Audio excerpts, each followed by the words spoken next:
Hi, everybody, and welcome to Story and Song and our Facebook Live presentation this afternoon. I'm glad you're here, and I'm especially glad to be here myself back at one of my favorite places in Fernandina Beach, Story and Song Bookstore Bistro. Now, if you're a friend of Story and Song, you're accustomed to seeing Ron Kurtz on the screen. You might be accustomed to hearing Miss Dirsha read to the children, or even some special treats like Nola Perez last evening. Those are some tough acts to follow, but I'll do my best.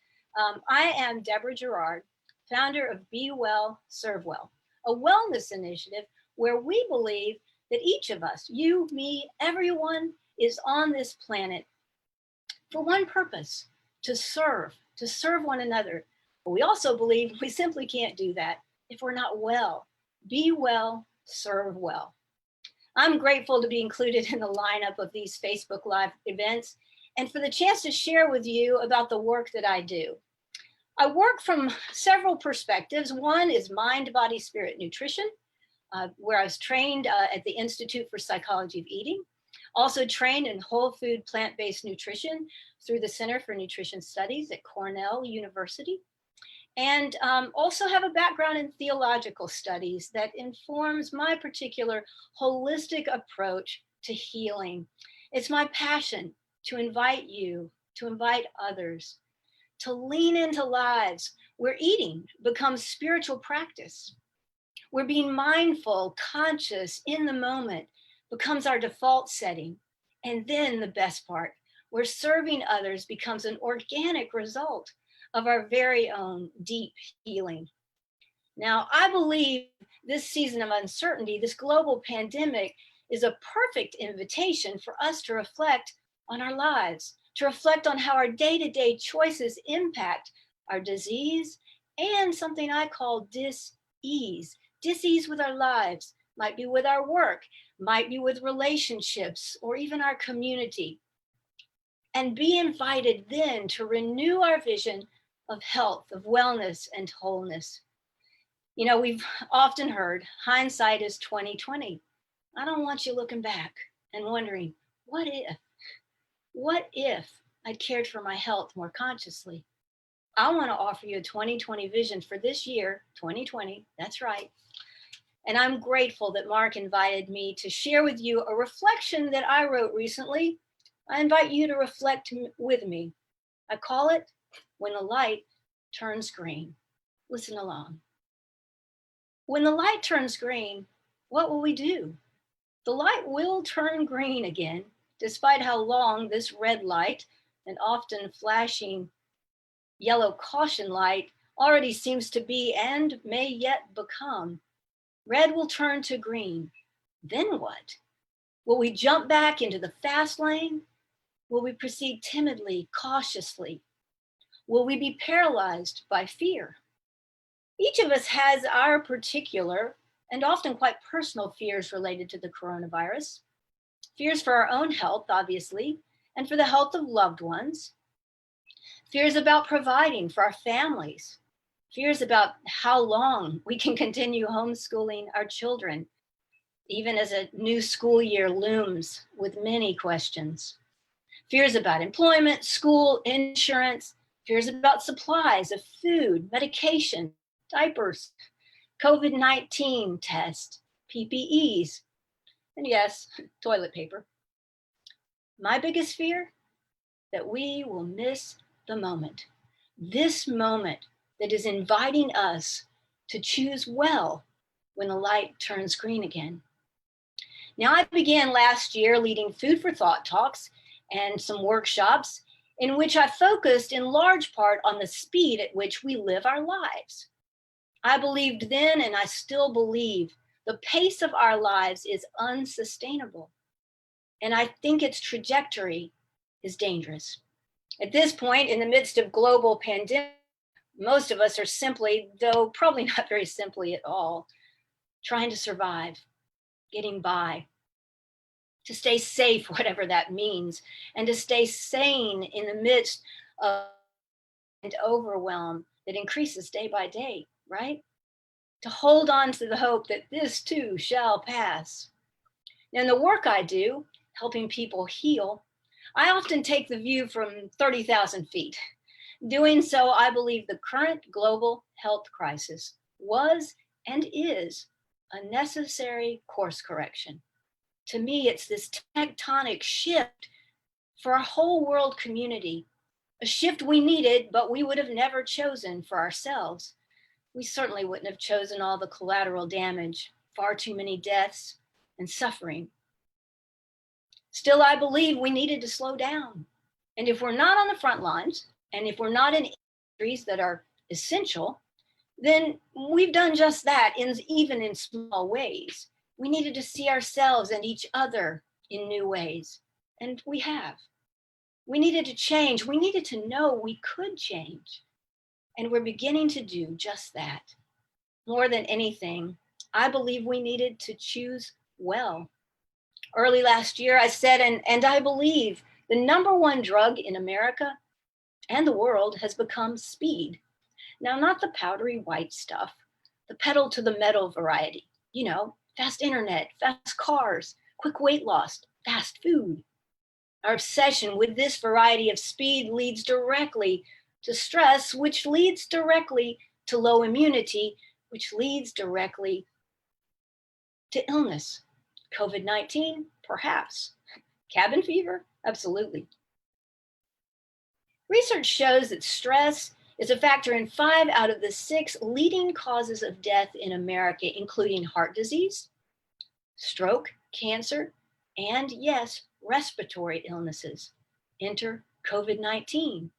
Enter more stress. I once heard, it's not a sign of good health to be well adjusted to a sick society. I'm going to repeat that. It's not a sign of good health to be well adjusted to a sick society. And yet we are.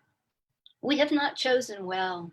We have chosen ill, and we have become well adjusted to our own sick society. Several weeks now, really months, into quarantines and closures, lockdowns and shutdowns of life as we knew it, some of us are raring to go, to get back out there again, faster, faster, more. I'd like to believe that more of us are responding as one friend of mine. When I called to check on her and her young family, she said this, the slowed down pace is welcomed. I hope I can keep the lessons learned during this time once life tries to ramp back up. Keeping the lessons learned during this time will require choosing well. Lonnie Mulrath is an award-winning writer, teacher, and specialist in behavior change, and also in whole food plant-based nutrition. She says this, health is not something down the road. It's not a place to get to and a state to reach. Health is a state of mind and attitude that naturally invites skillful choices in the moment. Enter the moment to change our attitude, the moment to change our minds, the moment to choose well. In the moment when the light turns green, what will we do? We will be tempted to catch up. I pray we scale down, choosing what is essential over what we have learned is non-essential. Choosing well. While choosing well will look different for each of us, I believe choosing well will at least mean choosing a slower pace, a countercultural perspective, less going and doing, or being. It might mean choosing to turn off Netflix and turn the pages of a book that we found here at Story and Song. I believe it will mean choosing a community that is choosing well too, offering us support. And yes, choosing a bag of apples over that bag of chips. Let's not miss the moment. When the light turns green, what will we do? Will we join the rat race? It'll still be there waiting for us. Will we be frozen in fear? There will still be plenty of concerns to rob us of a good night's rest. Or having begun to heal, will we move forward cautiously and consciously with heightened compassion for ourselves and for the world around us and within us that has been made new? Will we choose well choosing a life we hardly dared dream possible a few months ago, a life where less truly is more for us and for those we love. When the light turns green, what will we do? I pray we choose well. So now I also want to share with you a quote from the beloved writer Madeleine L'Engle. I'm sure some of you are familiar with her. She said this: "It's a good thing to have all the props pulled out from under us occasionally." Really? It gives us some sense of what is rock under our feet and what is sand, she says. I hope this reflection will offer you a little rock to stand on. And I want to offer you a few tips that I believe will provide you with some rock for you to stand on, to boost your immunity against the virus and to increase health, joy, and generosity during this season of our lives. I call this wash and wear. What else? In coronavirus world, we're told to wash our hands. That's going to look backwards, I think. And wear a mask, right? But what else might we do to avoid hanging our health out to dry? I'd like to offer you some practical answers to the what else question, because I think it's time to pin our hopes on more than just that wash and wear approach. So let's begin. Wash your hands, wear a mask. What else? Be honest with yourself about your health. Let me repeat that. Be honest with yourself about your health. Now, I'm not asking you to air your dirty laundry, please. This isn't about guilt or grit. It's honestly about grace. I'm inviting you to the first step in the transformation of your well-being, mind, body, emotions, spirit. It begins when we're honest with ourselves. So find a mirror, not to look at your body, to look yourself in the eye with compassion. And then ask yourself, am I really healthy? I'm not talking about your temperature or your COVID-19 test results. I'm not talking about the doctor pronouncing you cancer-free. I'm not talking about numbers on a scale either. I believe that health is a knowing, not a number. I'm talking about energy, talking about immunity, talking about consciousness, talking about stewardship of these wonderful, amazing lives that we've been given to allow us to be well and to serve well. The truth is, now remember, we're being honest here, we often ignore our bodies until they fail us, when they fail us in large part because we ignored them. So in the age of this novel coronavirus, in this space we've been given to be made new, let's first be honest. Find a mirror, take a good, long, loving look into the eyes staring back at us, and ask, are we healthy or not? Our honest answer is the first step in the what else path to being well and serving well. What else? Be willing. That's all. Just willing. Willing to what, you ask? Well, first, to be honest. And then maybe willing to drink more water. Willing to take a walk each morning or each evening after dinner. Willing to sit quietly even for 5 minutes. How many of us do that? Willing to eat an apple a day or an avocado, take only one helping at dinner. Turn off our phones a few minutes before bed, resting our eyes and our minds so that we can rest our bodies better. Most of us are pretty willing to wash our hands. Many are willing to wear a mask. Why not do this too? Be willing. Be willing to change the way you think about care of your body and your health. In this age of coronavirus, we couldn't have a more stark reminder. It's time. It's time. And it's not too late. You are not too old or too young, I assure you.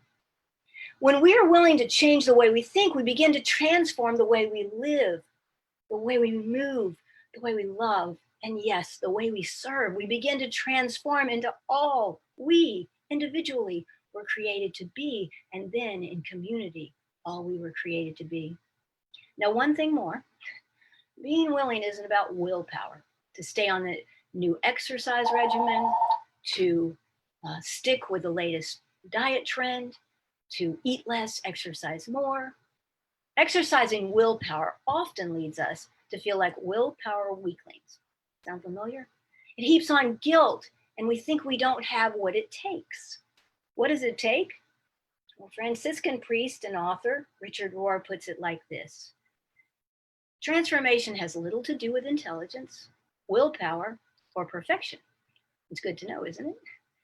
He continues, it has everything to do with honesty, sound familiar?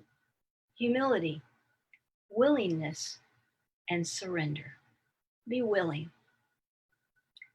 So wash and wear, be honest, be willing. What else? Be informed about your health, about our health. And I'm not talking again about blood pressure or the latest results of your mammogram or colonoscopy. I'm not talking about knowing the latest COVID-19 stats for your city or county. All that's fine. But we're often ostriches with our heads firmly planted in the sand when it comes to our own health and our collective health. It's time for us to pull our heads out of the sand and look around. Look around. It's time to be informed. Again, we often ignore our bodies until they fail us. Enter COVID-19, diabetes, cancer. When they fail us in large part because we ignored them. It turns out ignorance really isn't bliss. Be informed. And I've got a little information to get us started. Current statistics show that 63% of deaths in America each year are from diet-related causes, diet-related. And according to Michael Pollan, New York Times best-selling author who has at least 3 books on the shelves of story and song, says this: virtually all obesity and type 2 diabetes, 80% of cardiovascular disease, and more than 1/3 of all cancers can be linked to our Western diet. And there are upwards of 45 million people in America on a diet every year. To me, that's just a whole lot of disease and death and a lot of dieting and dissatisfaction with food and body that I believe we can begin to heal if we will just be informed. Now, it might be a stretch, but let's lift our heads out of the sand. Let's look around together.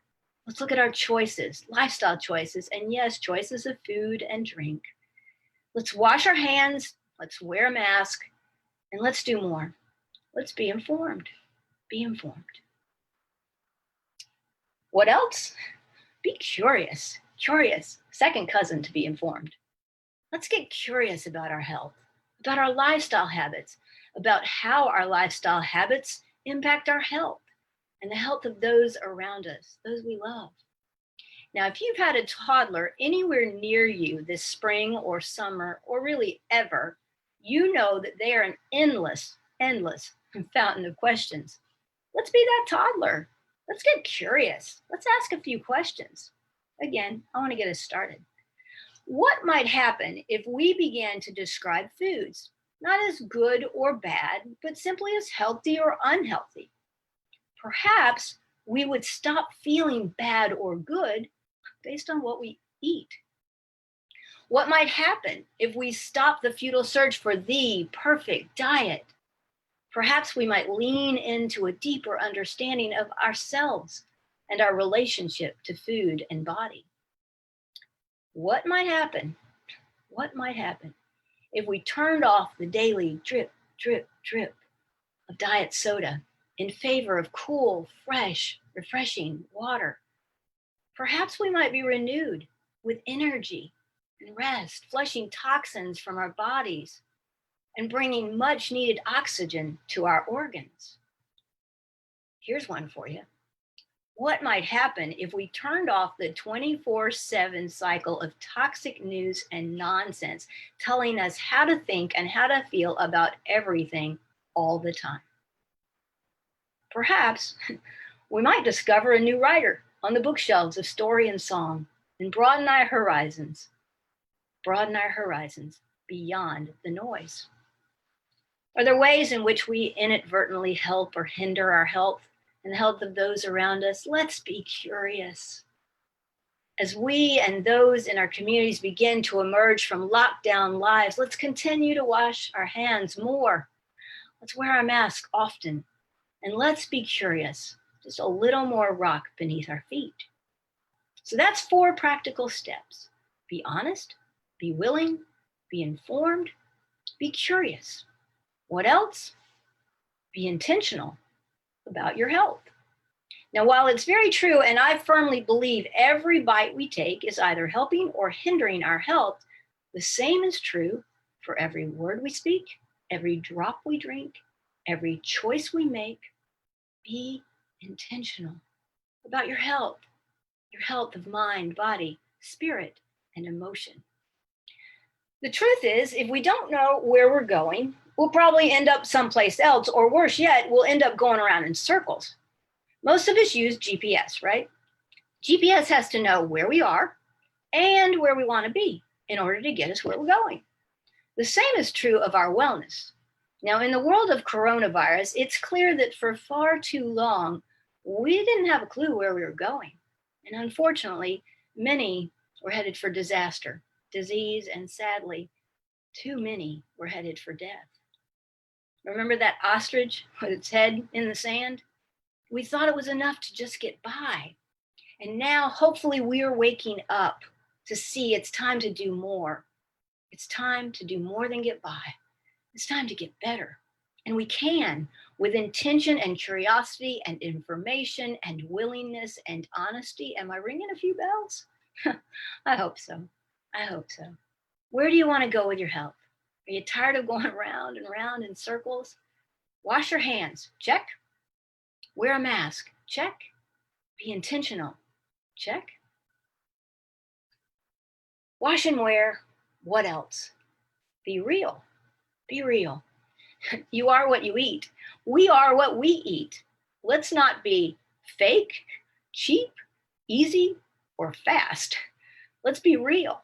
Let's eat real food. Sad but true, America is the most overfed and undernourished developed nation on earth. In the midst of the ongoing pandemic, it's time we get real about eating real food. Now, according to Dr. Walter Willett, he's a professor of epidemiology and nutrition at the Harvard School of Public Health, the epidemic is likely affecting our diets, and our diets are likely affecting who dies. The Journal of the American Medical Association published a study in 2018 showing poor diets as the #1 cause of poor health in America. Further research shows that the major risk factors for being hospitalized with COVID-19 include diet-related conditions, obesity, hypertension, type 2 diabetes. There's a lot in our world during this pandemic that we simply cannot control. What we can control is what we put in our mouths. Let's be real. We are what we eat. Wash your hands, wear a mask. What else? Be present. Be present. The present moment is all you ever have. It's a gift, and what you do with it is your gift in return. Too often, when we're facing a health challenge, we focus on when we'll get the results. When will we get there? Wherever there is. It's the culture that surrounds us. It's goal-oriented, results-driven. We focus on the future, we rehash the past, and we miss this moment. I'm grateful for this moment to share with you today. When it comes to our health, it's no different. We want the quick fix. We want the pain to go away. Of course we do. We want to return to normal. Sound familiar? During this pandemic, we would all be rich if we had even a nickel for every time we've heard someone pine for a return to normal. Still, from a health perspective, normal seems to have set a pretty dire place for our resistance or lack of resistance to this virus. We weren't prepared, and the results, sadly, speak for themselves. So I'd like to suggest a new focus. Be present. Be present. I'd like to encourage that we not miss this moment in which we are being given an invitation to rethink more than a few things about our lives, our health, and our world. Remember those words of Lonnie Morath that I shared earlier? Health is a state of attitude and mind that naturally invites skillful choices in the moment. Countercultural as it seems, what if it's not about some picture perfect end result? What if it's about the unknown, uncertain, tedious, often treacherous path we've been invited to walk? What if it's about being present, learning to make skillful choices in the moment? The skillful choices to wash our hands, the skillful and also conscious and kind choice to wear a mask, and the skillful choice to be present, considering the impact of each skillful choice we make on our own health and the health of those around us. I believe the end result would speak for itself. So be honest, be willing, be informed, be curious, be intentional, be real, be present. And no, you don't have to do all these things at once. Pick one and just begin. In the same way we all began to wash our hands more and wear our masks often, let's begin. Finally, my personal favorite answer to the what else question. Be grateful, be grateful. Being grateful has a direct impact on our wellness and our wholeness. As a practice, genuine gratitude decreases stress. Who couldn't use that? It decreases depression. Too many people could use that. It increases joy. We could all use that. And here it is. It increases immunity. Are you a glass half full or a glass half empty kind of person? How we choose to see our lives impacts our health on a deep cellular level.